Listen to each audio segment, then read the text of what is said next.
¿Será que todos los que siguen a Jesús son verdaderamente sus discípulos?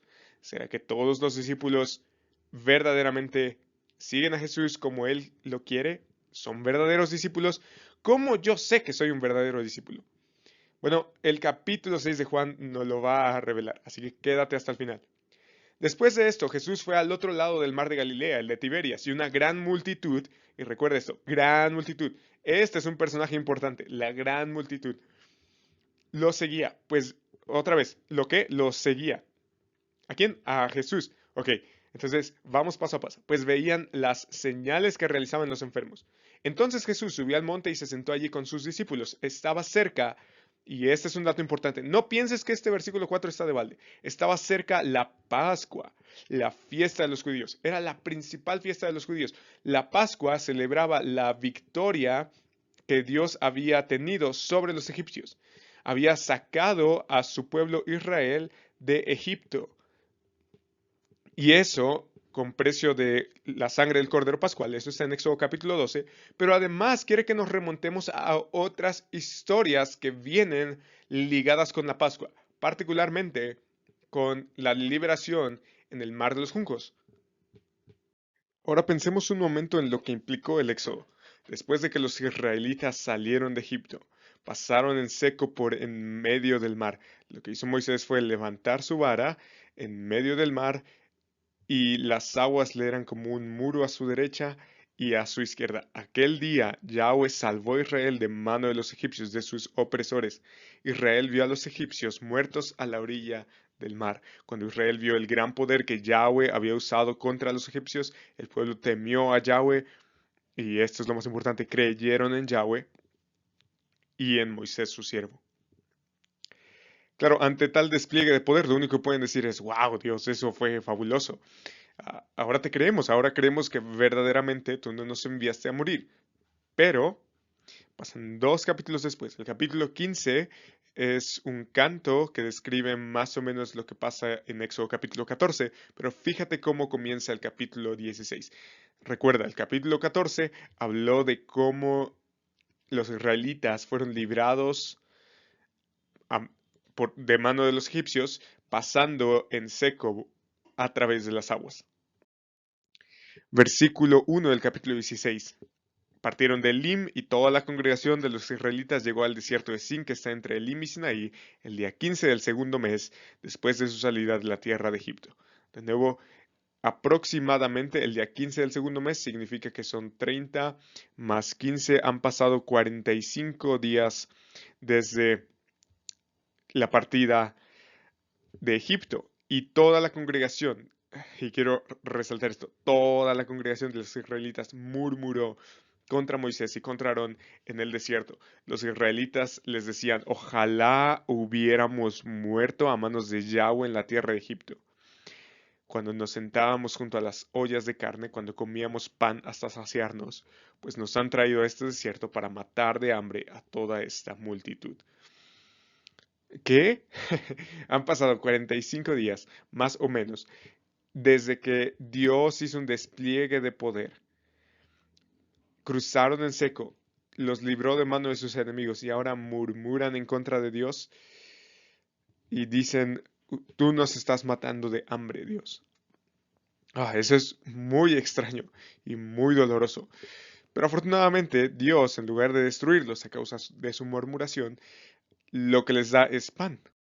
Entonces Yahweh dijo a Moisés, yo haré llover pan del cielo para ustedes. El pueblo saldrá y recogerá diariamente la porción de cada día. Y esto con el fin de, para ponerlos a prueba, si andan o no en mi ley. Entonces el pan del cielo, que se daba gratuitamente desde arriba y diariamente, era una prueba. ¿Van a andar o no en mis caminos? Hay de dos sopas.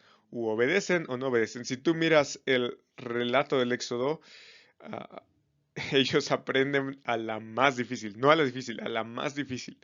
Ellos terminan vagando 40 años en el desierto a causa de no andar en la ley de Dios, a causa de su desobediencia y de su idolatría. Entonces, vemos aquí a un Moisés que es el instrumento que Dios tiene para liberar a su pueblo,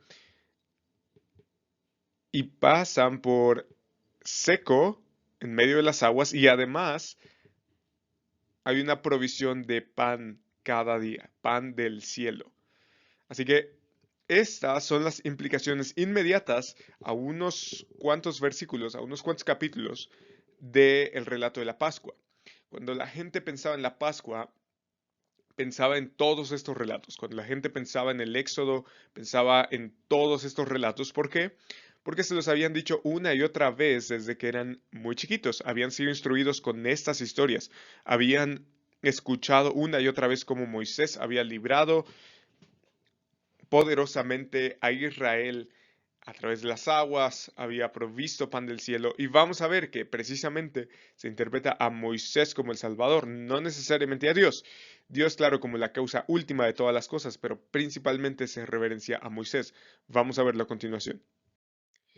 Cuando Jesús alzó sus ojos y vio que una gran multitud venía hacia él, dijo a Felipe, ¿dónde compraremos pan para que coman estos? Pero decía esto para probarlo, porque él sabía lo que iba a hacer.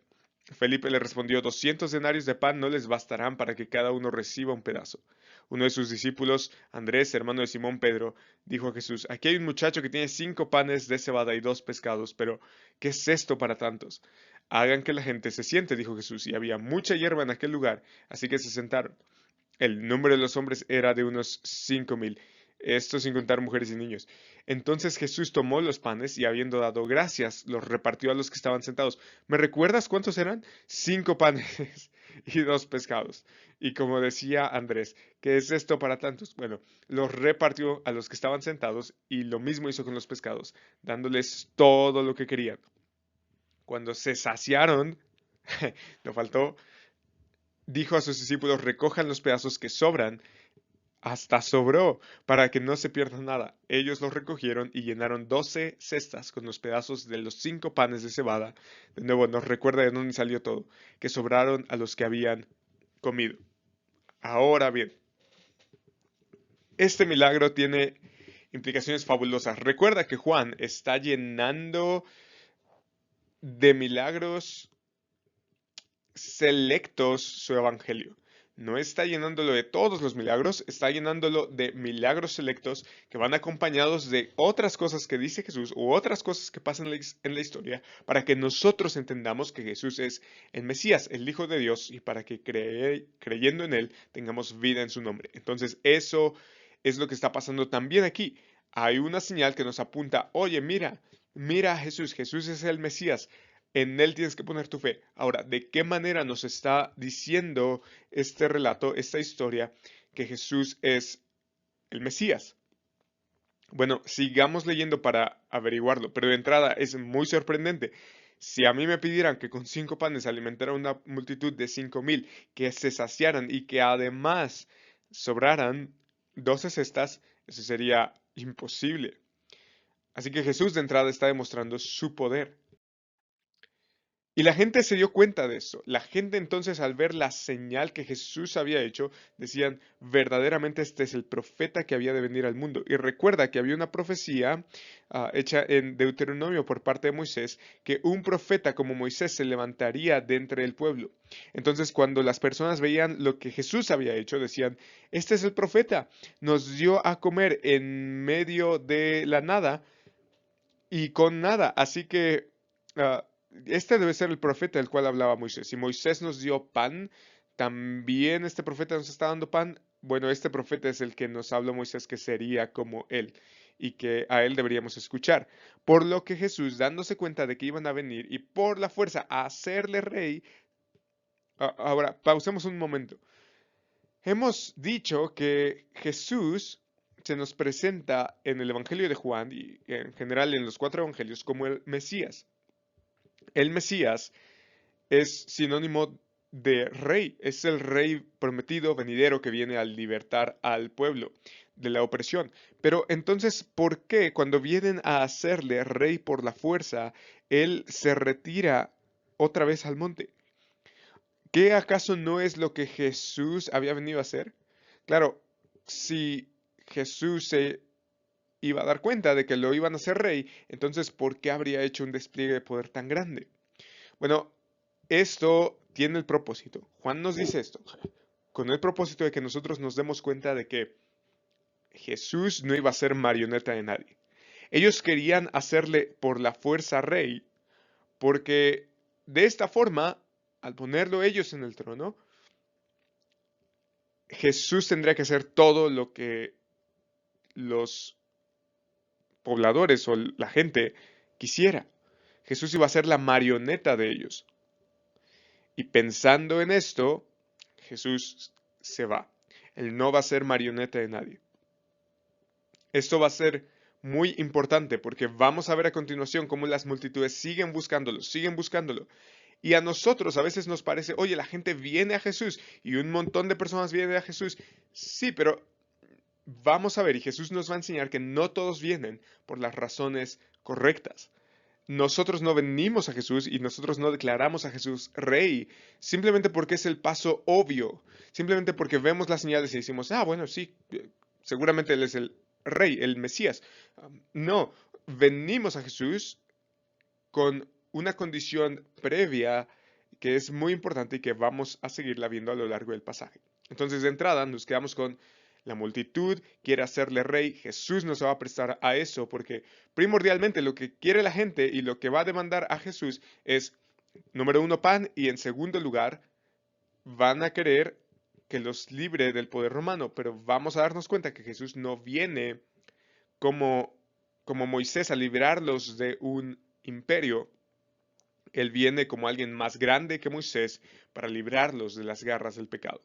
Así que con esto está haciendo el símil. Claro, Jesús es como Moisés, pero en realidad está haciendo algo más grande que Moisés. Al atardecer, sus discípulos bajaron hasta el mar y subiendo en una barca se dirigieron al otro lado del mar, hacia Capernaum. Ahora, nota que son los discípulos los que bajan hacia el mar, no Jesús. De hecho, el texto nos dice, ya había oscurecido y Jesús todavía no había venido a donde ellos estaban, y el mar estaba agitado porque soplaba un fuerte viento. Cuando había remado unos 25 o 30 estadios, 4 o 5 kilómetros, vieron a Jesús caminando sobre el mar. Ahora, si tú has nadado o alguna vez te has inmerso en las aguas con un bote, sabrás que 4 o 5 kilómetros es relativamente una gran distancia. Entonces, piensa esto, no hay manera de que la orilla estuviera en unas condiciones para que Jesús simplemente se parara y comenzara a caminar con los pies sobre la tierra. No, Él está caminando sobre el mar y se acercaba a la barca y ellos, claro, se asustaron, pero Él les dijo, soy yo, no teman. Entonces ellos querían recibir a Jesús en la barca, pero la barca llegó enseguida a la tierra a donde iban. ¿Me puedes recordar, por favor, quién es el que hace que el pueblo camine en seco sobre las aguas? Dios. Entonces ahora Jesús se presenta como el Dios que camina sobre las aguas. Y esto de nuevo nos remonta a las imágenes que Juan nos dijo sobre la Pascua y el Éxodo. Después de la Pascua, el pueblo camina en seco por el poder de Dios. Ahora Jesús, Dios el Hijo, está caminando en seco sobre las aguas y además Él es el que provee a su pueblo de pan. Pero ese pan no es un pan físico como nosotros podríamos esperarlo. Al día siguiente, la multitud que había quedado al otro lado del mar se dio cuenta de que allí no había más que una barca y que Jesús no había entrado en ella con sus discípulos, sino que sus discípulos se habían ido solos. Vinieron otras barcas de Tiberias cerca del lugar donde habían comido el pan después de que el Señor había dado gracias. Por tanto, cuando la gente vio que Jesús no estaba allí, ni tampoco sus discípulos, subieron a las barcas y se fueron a Capernaum buscando a Jesús. La multitud tiene intenciones de que el rey que se les escapó vuelva a ellos. Claro, ellos habían visto que Jesús había multiplicado el pan. ¿Cómo no iban a seguirle? Cuando lo hallaron al otro lado del mar, le dijeron, Rabí, maestro, ¿cuándo llegaste acá? Jesús les respondió, en verdad les digo, que me buscan, no porque hayan visto las señales, ustedes no las entendieron, sino porque han comido de los panes y se han saciado. ¡Auch! Él les pudo haber contado que caminó sobre las aguas, pero Él les dice, ustedes me buscan no porque sus corazones estén hacia conmigo, sino porque ustedes se sacian por lo que yo les doy. Trabajen, dice Jesús, pero no por el alimento que perece, sino por el alimento que permanece para vida eterna, el cual el Hijo del Hombre les dará, porque a Él es a quien el Padre, Dios, ha marcado con su sello. Es decir, el Hijo del Hombre les va a dar el alimento para vida eterna, y Dios confirma que en efecto esto es lo que va a ocurrir. Entonces le preguntaron, ¿qué debemos hacer? Y nota que aquí se trata de acciones para poner en práctica las obras de Dios. Jesús les respondió, esa es la obra de Dios. Así que pongan atención, que crean en el que Él ha enviado. Si tú quieres hacer algo para poner en práctica las obras de Dios, ¿sabes qué es lo que debes hacer? Esto, creer. Qué paradójico. Lo único que tienen que hacer es contrario a hacer algo, creer. Ahora, creer debemos entenderlo como una convicción total, una confianza total en un objeto, en este caso, en Jesús.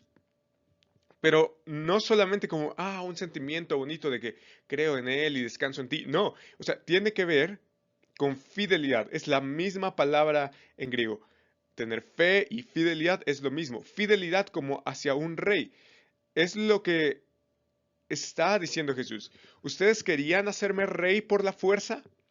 Bueno, y ustedes quieren también saber qué es lo que tienen que hacer para las obras de Dios, para conseguir ese alimento para vida eterna. Esto es lo que tienen que hacer. Ustedes deben creer. Ustedes deben poner toda su vida en rendición, fidelidad y lealtad hacia mí, hacia aquel a quien Él ha enviado. Le dijeron entonces, bueno, ¿qué pues haces tú como señal para que veamos y te creamos? Ah, déjame ver si entendí. Esta multitud fue la misma que vio a Jesús multiplicar 5 panes, 2 peces, repartirlo en 5.000 hombres, sin contar mujeres y niños, y que además caminó sobre las aguas y de manera misteriosa llegó hacia ese lugar. Ellos están pidiendo una señal para que vean y crean. Esto me recuerda un poco a la multitud que vio el poder de Dios y murmuró allá en el Éxodo. ¿Qué obra haces? Y esa era la demanda una y otra vez que Israel le hacía a Yahweh. ¿Qué obra haces? ¿Qué obra haces? Mejor nos hubiera sido morir en el desierto. Bueno, ¿qué obra haces? Claro, tú demandas lealtad completa, la rendición total de nuestro ser hacia ti. ¿Qué obra haces? Nuestros padres comieron el maná en el desierto. Como está escrito, les dio a comer pan del cielo. Claro, Jesús había multiplicado los panes y los peces y eso había sido grandioso, pero ¿acaso él podría multiplicar, perdón, acaso él podía hacer descender el pan del cielo como en el Éxodo? Ellos estaban retando a Jesús a hacer lo mismo. Entonces Jesús les dijo, en verdad les digo que no es Moisés el que les ha dado el pan del cielo, sino que es mi Padre el que les da el verdadero pan del cielo. Porque el pan de Dios es el que baja del cielo y da vida al mundo. Y nota eso, ahora Jesús los quiere, perdón, los tiene donde los quiere. Baja del cielo. Esa era la definición del maná que había provisto en Éxodo. Pan que baja del cielo y da vida al mundo. Y ahora la multitud dice, Señor, danos siempre este pan que tú provees, yo también lo quiero. Y ahora Jesús les hace la declaración, yo soy el pan de la vida. Ustedes quieren pan, bueno, aquí estoy, yo soy. Ahora, estas dos primeras palabras nos recuerdan al nombre de Dios, Yahweh. Y si tú te acuerdas, si ves Éxodo capítulo 3, versículo 14, Yahweh significa yo soy el que soy. Y cuando Moisés pregunta, oye, y cuando el pueblo me pregunte, y bueno, ¿quién te envía? ¿De parte de quién vienes? Vas a decir, yo soy, me ha enviado a ustedes. Yahweh me ha enviado a ustedes. Así que cuando dice yo soy, las mismas palabras que se ocupan aquí en griego se ocupan en la traducción del Antiguo Testamento para decir Yahweh. Así que lo que está diciendo es, yo soy Yahweh, el pan de vida. Está declarando el mismo Dios que les dio el pan del cielo, es el que ahora desciende como el verdadero pan del cielo, Dios el Hijo. Yo soy el pan de vida. El que viene a mí no tendrá hambre, y el que cree en mí nunca tendrá sed. Recuerda, las multitudes habían ido, dice Jesús, no porque buscaran realmente a Jesús, sino porque se habían llenado de lo que Jesús les había dado. Bueno, ustedes van a volver a tener hambre. ¿Saben cómo pueden ser saciados? ¿Saben cómo pueden encontrar satisfacción, gozo y paz, contentamiento? Todo lo que el pan significa para nuestro cuerpo físico, que es sustento. ¿Sabes cómo puedes encontrar el verdadero sustento? Creyendo en mí. Eso es lo que dice Jesús. Viniendo a mí. Y yo te garantizo, como el pan de vida, dice Jesús, que si tú vienes a mí, jamás volverás a tener hambre. Si tú crees en mí, jamás tendrás sed. Vas a quedar completamente saciado. No en tu cuerpo, porque eso es lo que menos importa. En tu alma. La satisfacción, la saciedad que tu alma tanto necesita y que siempre has buscado, está en Jesús. Pero, ay, esto es un poco doloroso, porque estas son excelentes noticias, Jesús. ¿Por qué tienes que decir un pero? Pero ya les dije que aunque me han visto, no creen. Bueno, ustedes quieren una señal. He estado en medio de ustedes todo este tiempo y no están creyendo. Todo, y fíjate cómo ahora cambia de manera extraña de discurso. Todo lo que el Padre me da, vendrá a mí. Y al que viene a mí, de ningún modo lo echaré fuera. A ver, Jesús dice que el que viene a Él no tendrá hambre, pero dice al mismo tiempo que todo lo que el Padre le da, entonces viene a Él. Hay una garantía. Esta es la explicación por la cual no creen algunos. Porque si ellos vinieran a Él no los echaría afuera, de ningún modo. Porque he descendido del cielo como el pan de vida, no para hacer mi voluntad, sino la voluntad del que me envió. Oye, ¿y cuál es la voluntad del que te envió, Jesús? Y esa es la voluntad del que me envió, que todo lo que Él me ha dado, yo no pierda nada, sino que lo resucite en el día final. Porque esta es la voluntad de mi Padre, que todo aquel que ve al Hijo y cree en Él tenga vida eterna, y yo mismo lo resucitaré en el día final. Fíjate de lo que está hablando Jesús. Voy a resumir esta idea que nos está diciendo en estos versos. Jesús es el pan de vida, es el pan que desciende del cielo. Él ofrece esa vida para que todo aquel que cree en Él encuentre saciedad de manera completa en su alma. Ahora, si tú vienes a Él, quiere decir que eso fue por voluntad del Padre. El Padre así lo había decidido. Ahora bien, cuando tú vienes a Él, no hay ninguna condición previa que te impida venir a Él. Si tú vienes a Él, de ningún modo Él te echa fuera. Así que cuando vienes a Él, Él te recibe. Pero cuando vienes a Él y te recibe, también hay una garantía. Así como tú viniste porque Dios así lo fue guiando, de la misma manera Dios garantiza no solo que vengas, sino que llegues hasta el día final. Cuando tú mueras finalmente, Él te va a resucitar, te va a levantar. Así que hay una garantía de que no solo vienes a Él, sino que además permaneces en Él y que además un día irás con Él para vivir esa vida que ha comenzado en el presente, esa vida eterna en comunión con Dios y que un día va a finalizar. Por eso los judíos murmuraban de él, porque había dicho, yo soy el pan que descendió del cielo. Y decían, ¿no es este Jesús, el hijo de José, cuyo padre y madre conocemos? ¿Cómo es que ahora dice, yo he descendido del cielo? Y de nuevo, ellos no entendían el sentido metafórico, claro, pero también literal de estas palabras. Recuerda, Juan 1.1, en el principio era el verbo, y el verbo estaba con Dios, y el verbo era Dios. Versículo 14, del capítulo 1 de Juan, el verbo se hizo carne y habitó entre nosotros y vimos su gloria. Entonces, de nuevo, Él es verdaderamente aquel que descendió del cielo. Jesús les dijo, no murmuren entre sí. Ah, como Israel en el Éxodo.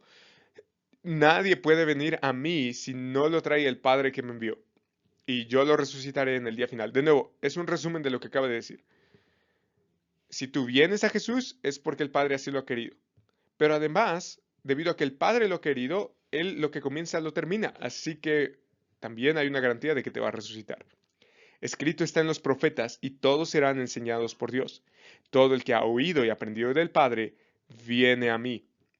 Tú dices que verdaderamente buscas a Dios, entonces ve a Jesús, porque Él es a quien el Padre ha enviado. No es que alguien haya visto al Padre, sino aquel que viene de Dios. Él ha visto al Padre. En verdad les digo, el que cree tiene vida eterna. Yo he descendido del cielo, les estoy diciendo cómo ser salvos, porque vengo de Dios. Cree en mí y tendrás vida. Y otra vez les vuelve a decir, yo soy el pan de la vida. Los padres de ustedes comieron el maná en el desierto y ¿sabes qué pasó? Murieron. No te jactes de tu maná porque tu maná no pudo salvar perpetuamente a aquellos que lo comieron. Este es el pan que desciende del cielo para que el que coma de él no muera. ¿Por qué no muere? Porque Jesús ha garantizado, yo lo voy a resucitar. Yo soy el pan vivo que descendió del cielo. Si alguien come de este pan, vivirá para siempre. Y el pan que yo también daré por la vida del mundo es mi carne. Los judíos, por tanto, discutían entre sí, diciendo, ¿cómo puede éste darnos a comer su carne? Entonces Jesús les dijo, en verdad les digo que si no comen la carne del Hijo del Hombre y beben su sangre, no tienen vida en ustedes. Claro, Jesús está hablando de manera metafórica. Ah, ellos no están pensando, o más bien, lo que ellos están pensando es que Jesús está hablando de ser caníbales, en el mejor de los casos. Así que, no, Jesús no está hablando de eso. El que come mi carne y bebe mi sangre tiene vida eterna. Ya vimos que el comer y el beber tiene que ver con confiar en Jesús y por tanto la sangre tiene que ver con el sacrificio que Él hará, la carne que Él va a dar por el mundo, la vida del mundo. Entonces, la carne que Él dará por la vida del mundo tiene que ver con su sacrificio. Su sangre y su carne tienen que ver con su sacrificio. Así que el que come mi carne y bebe, el que come y bebe tiene que ver con la fe. Entonces, la fe o la confianza. Y la carne y la sangre tienen que ver con su sacrificio. Así que podríamos resumir esto en el que tiene fe, confianza total, rendición y fidelidad total a mi sacrificio que yo voy a hacer por la vida de ustedes, tiene vida eterna. Así que hay que creer en Jesús como el pan de vida que sacia nuestra hambre y sed espiritual. Y al mismo tiempo saber, reconocer y creer que Jesús dio su vida para que nosotros pudiéramos tener vida. Y dice, yo lo resucitaré en el día final. De nuevo, hay una garantía, porque mi carne es verdadera comida y mi sangre es verdadera bebida. El que come mi carne y bebe mi sangre permanece en mí y yo en él. De nuevo, Dios comienza, hace permanecer y resucita, y toda esta obra es por gracia. Es un regalo inmerecido, como lo vamos a ver a continuación. Como el Padre que vive me envió y yo vivo por el Padre, asimismo el que me come, él también vivirá por mí. Este es el pan que descendió del cielo, no como el que los padres de ustedes comieron y murieron. El que come de este pan vivirá para siempre. Esto dijo Jesús en la sinagoga cuando enseñaba en Capernaum. Por eso muchos de sus discípulos, cuando oyeron esto, dijeron, dura es esta declaración. ¿Quién puede escucharla? Eso es bastante cierto en algún sentido. Si Jesús está demandando confianza total en su persona, a tal punto de que puedas decir, Él es verdaderamente mi sustento, más que la comida y más que la bebida, eso verdaderamente es difícil de escuchar. Pero Jesús, consciente de que sus discípulos murmuraban por esto, les dijo, ¿esto los escandaliza? Pues, ¿qué si vieran al Hijo del Hombre ascender a donde estaba antes? A ver, si para ustedes es escandaloso que yo diga que yo soy el pan que descendió del cielo, imagínate cuando me veas ascender. El Espíritu es el que da vida. La carne para nada aprovecha. Las palabras que yo les he hablado son espíritu y son vida. Ahora, de nuevo, la gracia se hace evidente aquí. Como Juan dijo en el capítulo 3, todo aquel que no nace del agua y del espíritu no puede ver el reino de los cielos. Así que el espíritu es el que imparte vida espiritual a nuestro ser para que nosotros, por gracia soberana, entremos en comunión con el Hijo y en el día final Él nos resucite. Él es el que nos introduce a esa vida. Y las palabras que Jesús está hablando son las que nos llevan a esa vida. pero hay algunos de ustedes que no creen. Fíjate que les está hablando a los seguidores, a los discípulos, porque Jesús sabía desde el principio quiénes eran los que no creían. Otra vez, el texto nos dice que les estaba hablando a discípulos. Y además, no solamente los que no creían, él sabía quién era el que lo iba a traicionar. También decía, por esto les he dicho que nadie puede venir al Padre si no se lo ha concedido, perdón, nadie puede venir a mí si no se lo ha concedido el Padre. De manera que hay algunos que no creen. Pero Jesús dice, hay una garantía de que aquellos que creen verdaderamente vienen de parte del Padre. Esos los recibo, no los echo fuera. Como resultado de esto, muchos de sus discípulos se apartaron. Otra vez, discípulos, gente que seguía a Jesús, gente que al final de cuentas, escuchar esto, como resultado de esto, no creía. Evidenció que no creía y muchos, quiero resaltar esto, muchos son los que no creían y de todas maneras seguían a Jesús por diferentes motivos. Pero ya hemos visto que primordialmente para hacerlo rey, pero pensando en la pregunta que Jesús hace, entonces Jesús dijo a los discípulos, a los 12 que estaban ahí, ¿acaso también ustedes quieren irse? Nosotros podríamos hacer nuestras las palabras de Pedro y decir, Señor, ¿a quién iremos? Tú tienes palabras de vida eterna. Y nosotros hemos creído y sabemos que tú eres el Santo de Dios. A veces pensamos que somos como los discípulos y decimos, multitud tan fea y tan grosera con Jesús y tan incrédula y tan dura de corazón. Pero sabes, yo pienso que en realidad la mayoría de las veces, tristemente, somos como esa multitud que se va. Somos como los discípulos que dicen seguir a Jesús, pero no creen en Él. No rinden todo su ser en confianza y en convicción hacia Él y lo que Él ha hecho. ¿Por qué pienso esto? Recuerda cómo empezó nuestro pasaje. La Pascua, la liberación que Dios hizo. Pero nosotros esperamos, claro, que Jesús nos libere, pero no queremos al libertador. Queremos entrar en el reino de Dios, pero no queremos un rey. Queremos los derechos, pero no las obligaciones. Queremos los privilegios, pero no queremos convicciones. Queremos Jesús a nuestros términos y en nuestros términos. Queremos un rey y queremos seguir a Jesús, queremos seguir a ese rey, pero en el momento en el que Él dice cosas que nos incomodan o hace cosas que no nos gustan, entonces dejamos de seguirle. Nos apartamos y no andamos con Él. Somos caprichosos como esa multitud. Buscamos a Jesús, pero no por las señales que Él hace, no por las señales que apuntan a Él como el Mesías, el Rey de nuestra vida. En realidad lo seguimos porque Él sacia nuestra hambre física. No lo buscamos porque sacia nuestra hambre espiritual. La mayoría de las veces somos como esa multitud. Pero aprendamos de Simón Pedro, que respondiendo dice, Señor, ¿a quién iremos? No tenemos a nadie más a quien ir. Recuerda Israel, ellos no tenían otra alternativa más que morir en el desierto por mano de los egipcios o morir en Egipto. Pero Dios en su misericordia los rescató. Y el pueblo debió decir estas palabras, Yahweh, ¿a quién vamos a ir? Tú tienes palabras de vida eterna. Las palabras que tú nos infunden, perdón, las palabras que tú nos das infunden aliento a nuestra vida. De la misma manera en la que nuestro cuerpo es saciado por el pan. Tú sacias nuestro ser con vida espiritual, vida que permanece para siempre. Tan es así que nos vas a resucitar. Y nosotros hemos creído. Lo que tú demandas, eso nosotros hacemos. Dices que debemos creer, nosotros creemos.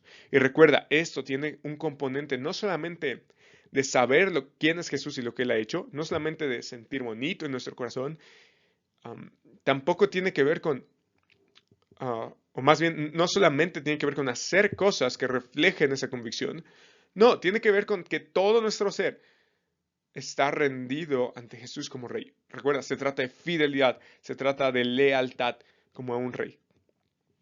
Nosotros hemos creído, tenemos fidelidad hacia ti, creemos en nuestro corazón y sabemos que tú eres el santo de Dios, tú eres verdaderamente el profeta que había de venir, el rey venidero a quien estábamos esperando y que nos libra de nuestros pecados, tú eres ese santo de Dios. Jesús le respondió, ¿no los escogí yo a ustedes, los 12?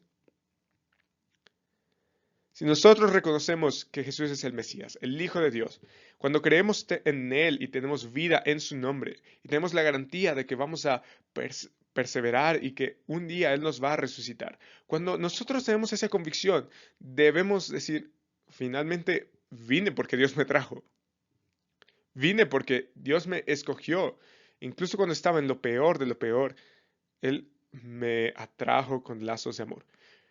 Pero fíjate, Jesús es el que escoge, el que llama, y aún así Él dice, no los escogí yo a ustedes los 12. Y sin embargo, uno de ustedes es un diablo. Otra vez, no todos los que andan con Jesús son sus discípulos. Él se refería a Judas, hijo de Simón Iscariote, porque uno de los 12, lo iba a entregar.